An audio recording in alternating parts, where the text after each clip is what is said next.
Ingat bahawa setiap nikmat yang Allah berikan kepada kita, itu semuanya akan disoal oleh Allah Subhanahu wa taala, akan diminta pertanggungjawaban oleh Allah. Tsumma la tus'alunna yauma idzin 'anil na'im.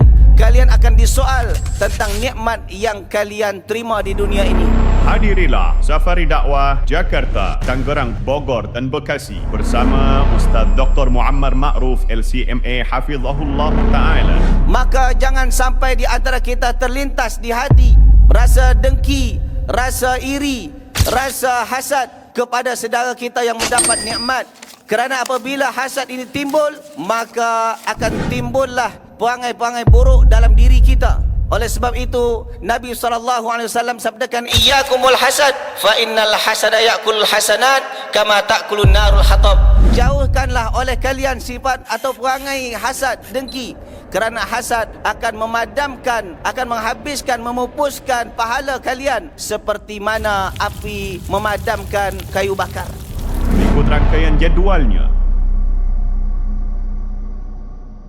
Acara ini diselenggarakan oleh